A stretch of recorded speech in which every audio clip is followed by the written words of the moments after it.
ध्यान से सुनना पुण्यात्माओं, ये कोई मजाक की बातें नहीं है। और देखो, इसलिए सतलोक आश्रम मैनेजमेंट हरियाणा काल प्रेरित है, क्योंकि ये साधना टीवी पे ये इंटरव्यू चलाता है और लाखों लोग इसको देखते हैं। अब इस इंटरव्यू के आधार से मान लो कोई आत्मा जा रही है ऊपर, और अगर वो डाडी मूछ वाले रूप में काल आ गया तो इसको तो यही ध्यान रहेगा कि हाँ मकरतार तो छूना भी नहीं है, और वो तो ऊपर जा ही नहीं पाएगा, वो तो काल के जाल में। तो देखो कितना बड़ा काल भगवान का जाल फैल रहा है। सुनिएगा ध्यान से। नमस्कार जी। सच्चा है। क्या नाम है बहन जी आपका? संगीता गासी। संगीता जी, आप कहाँ की रहने वाली हैं? नांगलोई सुल्तानपुरी। बहन जी, संत रामपाल जी महाराज से कब जुड़े आप? संत रामपाल जी महाराज से 2000 में जुड़े थे, वो भी मेरे मामा जी के द्वारा। बहन जी, संत रामपाल जी महाराज से जुड़ने के बाद क्या आपको कोई लाभ भी प्राप्त हुए? जी हाँ, संत रामपाल जी महाराज से जुड़ने के बाद मुझे लाभ प्राप्त हुए, काफी सारे लाभ प्राप्त हुए हैं। उसमें सबसे बड़ा लाभ था कि मालिक मुझे सतलोक घुमा के लाए थे। दोपहर का समय था, मैं सो रही थी, कबीर परमात्मा खुद आए थे, बोले कि चल बेटा तुझे सतलोक घुमा के लाता हूँ। उसके बाद फिर मैंने बोला ठीक है मालिक चलते हैं। तो मालिक मुझे एक रथ लेके आए थे कबीर परमात्मा, तो उसमें गई थी। फिर आगे जाके मकर तार की डोरी आई थी, 3 डोरियां थी, उसमें से एक मकर तार की डोरी थी। उसकी तरफ देखना नहीं था। कबीर परमात्मा से मैंने पूछा कि परमात्मा जी ये क्या है? तो परमात्मा ने बोला बेटा ये मकर तार की डोरी है, इसकी तरफ देखना नहीं है। तो मैंने इसकी तरफ नहीं देखा। उसके बाद फिर परमात्मा आगे लेके गए, तो आगे सतलोक था। सतलोक का गेट था जो बहुत ही बड़ा था, सोने का गेट था, और ऊपर बड़े बड़े अक्षरों में लिखा हुआ था सतलोक।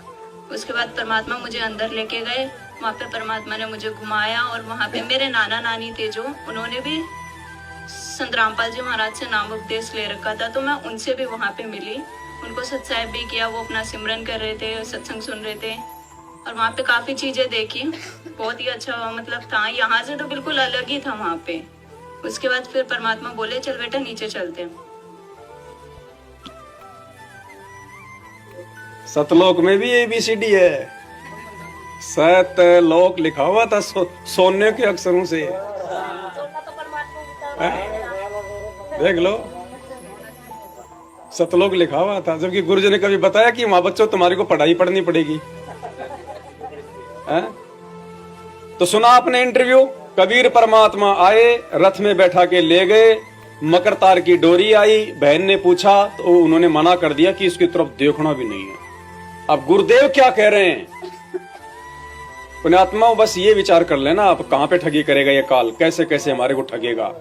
आप देखो आगे, और उसके बाद विचार करना कि इस बहन को जो डाडी मूछ वाले रूप में लेके गया था वो कौन था। उस मकर तार का ऊपर से जब आत्मा यहाँ से चलेगी, परमात्मा कई तरीके से इसको कहीं किसी स्थान पर किस तरीके से आपने जाना है, तो आप कई बार एक आध बार कभी ध्यान वैसे ही कुदरती लग जाता है, बैठ जाते हैं, कभी आंखें खुली है तो भी बंद हो जाती है। और कई बार ऐसा होगा कि एक मकड़ी के तार जैसा आपको लंबा स्ट्रेट, बहुत उसका कोई और छोर आप नहीं देख सकोगे, ऐसा तार सा नजर आएगा, उसको मकर तार कहते हैं। उसके साथ लगकर आत्मा जैसे मकड़ी उस तार को पकड़कर ऊपर चढ़ जाती है, ऐसे वो मकर तार का आपको दिखाई देगा। जब चलेगी यहाँ से आत्मा संसार छोड़कर, तो एक मकर तार का मार्ग आपको मिलेगा, उसके साथ चलना, उसको छोड़ना नहीं, तो उधर नहीं जाना, नहीं तो मार खा जाएगी। तो ऐसे वो कांगड़ा खेलते हैं, जब दोनों और दाव लगा देते हैं, तो खोल गया तो तू हार गया, हारगी। तो ऐसे अपने अपने जबरदस्ती से उसको पकड़ लेना है, उस मकर तार के, उस मकर तार को। मकर तार माने मकड़ी का तार। ऐसा एक रास्ते में आपको एक गाइडलाइन होगी कि इसके साथ साथ चल, भ्रमित ना होना सतलोक जाने के लिए। सतगुरु रामपाल जी भगवान की। अब बताओ पुण्यात्मा, भ्रमित कौन करेगा? बताओ। डाडी मूछ वाला तो कह रहा है कि मकर तार को छूना भी नहीं, देखना भी नहीं, और गुरुजी कह रहे हैं कि उसको जोरदार उसको पकड़ लेना है, छोड़ना नहीं है। तो बताओ पुण्यात्माओं क्या करे? अब मंत्र कार्ड से निकाले कि नहीं निकाले, भक्ति बोध से निकाले कि नहीं निकाले, घर से निकाले कि नहीं निकाले? बताओ। जो हमें भ्रमित कर रहा है उसको तो हम मान रहे हैं गोविंद, हैं, और जो सही गाइडलाइन दे रहा है उसको मान रहे हैं गुरु, उस भ्रमित करने वाले की फोटो तो लगा रहे हैं सबसे ऊपर हैं, और सही रास्ता दिखाने वाले की उसके चरणों में फोटो लगा रहे हैं।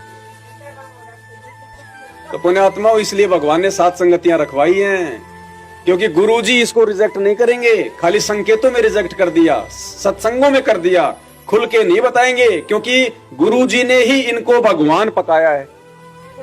नहीं, कोई जानता भी नहीं था कि कबीर भगवान है। तो अब वो गुरुजी इनको रिजेक्ट नहीं करेगा, वो रिजेक्ट अपने बच्चों से करवाएगा जिनको सतलोक जाना होगा।